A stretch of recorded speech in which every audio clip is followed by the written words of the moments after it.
आप भी RRB NTPC की तैयारी इतने दिनों से कर रहे हैं। अब परीक्षा का समय आ चुका है, एक अंतिम स्ट्रेटजी, एक अंतिम समय आ चुका है जिस समय हम बात करने वाले हैं कुछ चीज़ों के बारे में। इस समय इस घबराहट में है कि भैया लास्ट 15 दिन में हम क्या करें और किस तरह से इन चीज़ों को, इन सिचुएशन को कंट्रोल करें, तो आप वीडियो में लास्ट तक जरूर बने। नमस्कार दोस्तों, मैं आपको वापस से स्वागत करता हूं अपनी इस क्लासेस में। तो गाइस, मैं आपको बताने वाला हूं कि हमने जो 15 दिन बचे हैं इसमें हम कैसे अपने रिवीजन कर सकते हैं। अगर आप में से कोई ये सोच के वीडियो देख रहा है कि भैया हम तो आग लगा देंगे, जीरो से हीरो बन जाएगा, तो ये बिल्कुल कतई नहीं हो सकता है, क्योंकि ये संभव नहीं है। सीधी सी बात है, जो सही बात है वो बात करेंगे हम। मेन बात ये है कि ये जो 15 दिन की जो स्ट्रेटजी है, जो प्लान में थोड़ा सा आपको रिवाइज के लिए बता रहा हूँ, वो उन लोगों के लिए है जिनने पहले से पढ़ रहे हैं, जो बहुत समय से अच्छे से तैयारी कर रहे हैं, और उनको आप 15 दिन में क्या क्या करना चाहिए उसको आपको देखना चाहिए।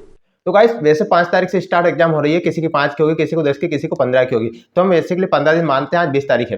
तो गाइस, सबसे पहले तो आपको क्या करना है, रिवीजन करना है। अब रिवीजन कैसे करना है मैं आपको बता देता हूँ। अब मेन बात आती है पहले जीके जीएस, क्योंकि जीके जीएस 40 नंबर का आ रहा है। तो जीके जीएस के रिवीजन के लिए आपको क्या करना है, मैंने आपको बताया था जब पढ़ाई के समय पे, जब हम पढ़ाई कर रहे थे, तब मैंने आपको बता दिया था कि आपको पढ़ाई करते समय अपनी जो पढ़ाई कर रहे हो उसमें आपको टिक लगा के रखना है, जैसे हाईलाइट करके रखना है। ये देखिए, इस तरह से हाईलाइट करना है। हाईलाइट करने से क्या होगा कि आपके पास सोर्स कम होना चाहिए। जैसे एक लुसेंट की बुक है तो जीके जीएस कंप्लीट हो जाएगा। अब हाईलाइट कर रही हुई चीजों को ही आपको रिवाइज करना है। अगर आपने हाईलाइट नहीं करा है तो फिर आप क्या पढ़ोगे, फिर तो आप रहोगे रात। तो आपको इसलिए मैंने पहले कहा था या तो हाईलाइट कर लो या नोट से बना लो। अब हाईलाइट करे हैं तो आप एक दिन में 10-10, 15-15 पेज भी रिवाइज कर सकते हैं, क्योंकि बहुत कम चीजें हो जाती है। तो आपको उन हाईलाइट करी चीजों को ही पढ़ना है, उनको ही रिवाइज करना है। और अगर आपने कोई नोट से बना लिए है तो आपको नोट्स को रिवाइज करना है। अगर करंट अफेयर का आपने नोट्स बनाया है, मैंने बताया था पहले वीडियो में, तो आप उस तरह से उन करंट अफेयर के नोट्स को आप रिवाइज कर लीजिए। उनको पढ़ना है आपको, और बोल बोल कर चीजें पढ़ना है। जो भी जीएस की चीजें पढ़ो तो आप उनको बोल बोल के लाउडली स्पीक में आपको आवाज में उनको पढ़ना है, ताकि वो आपकी मेमोरी में थोड़ा ध्यान अच्छे से। यह हो गई जीके जीएस की बात। उसके बाद में आती है दूसरी बात, आती है मैथ्स के लिए। मैथ्स के लिए क्या करना है, मैथ्स के लिए आपको जब सिलेबस कंप्लीट हो गया है, ठीक है,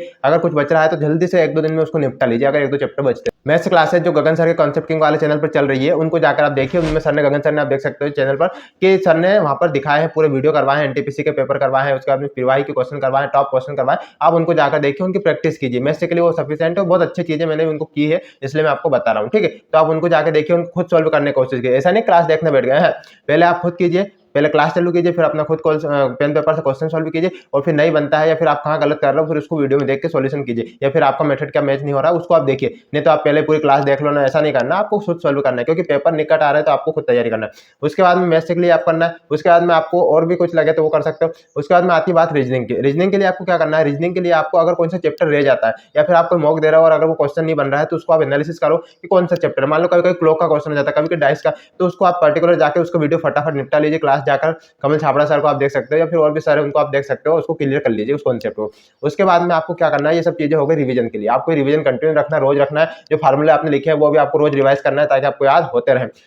उसके बाद में अगली चीज आती है मॉक टेस्ट की। मॉक टेस्ट बहुत जरूरी है, क्योंकि एग्जाम से पहले का जो अनुभव है वो आपको मॉक टेस्ट दे सकता है। तो आपको प्रतिदिन 1 से 2 मॉक टेस्ट देना है। कैसे देना है, आप टेस्ट रैंकिंग ऐप पे जाके दे सकते हो, फ्री में वहाँ पे मॉक डाला है वो दे दीजिए, और नहीं तो आपने सब्सक्रिप्शन लिया हो टेक्स्ट बुक वगैरह का, तो आप उसको कंटिन्यू कर सकते हो। और 1 मॉक प्रतिदिन देना है, और आपको अपने एनालिसिस करते रहना है। अगर आपको एनालिसिस कैसे करना है ये जानना है, तो मैंने एक चैनल पर वीडियो डाला, देखो 39,000 व्यू है, आप इसको जाकर देख सकते हो। तो आपको प्रतिदिन 1 या 2 मॉक देना है। उसके बाद में क्या करना है, आपको मिनी मॉक भी देना है। मिनी मॉक क्या होता है, जैसे ये अगर 100 नंबर का है तो वो 40-50 नंबर का होता है। उसमें अगर 1 घंटा है, 1.5 घंटा है, तो उसमें आधा टाइम होता है, तो वो भी आपको देना है। और उसके बाद में सेक्शनल मॉक भी देना है, यानी कि चैप्टर वाइज मॉक है वो भी देना है। सेक्शन मॉक क्या होता है, जैसे मैथ्स के क्वेश्चन है, रीजनिंग के क्वेश्चन है, जीएस के, तो आपको वो भी देना है। करंट अफेयर भी आपको इसके साथ में प्रैक्टिस, यानी कि पढ़ते रहना है, करते रहना, ठीक है। इसके बाद में अगर आपको कोई डाउट रहता है तो आप कमेंट कर सकते हो। तो गाइस, ये आपके 15 दिन की स्टडी होना चाहिए कि आपको इतने समय में इतनी चीजें कवर करना है, मॉक देना है, एनालिसिस करना है, और पर्टिकुलर रोज तैयारी करते रहना, रिवीजन करते रहना। आप फालतू नई चीजों मत उलझना, मैंने आपको बताया इतना कर लेना। नई चीजों में उलझोगे तो आपका भेजा खराब होगा और नई चीजें याद नहीं रह पाई। इसलिए जो पढ़ा हुआ है अभी तक आपने अच्छे से, जो सिलेबस कंप्लीट हो चुका है उनके लिए कह रहा हूँ, तो आप उसको ही कवर कर लीजिएगा, ठीक है। अगर इसके बाद में कोई डाउट रहता है कमेंट बॉक्स में लिखना ना भूलें, और आपको कैसा लगा ये स्टडी आप कमेंट करके जरूर बताइए, और वीडियो को लाइक करें, चैनल को सब्सक्राइब करना ना भूलें। Thank you guys.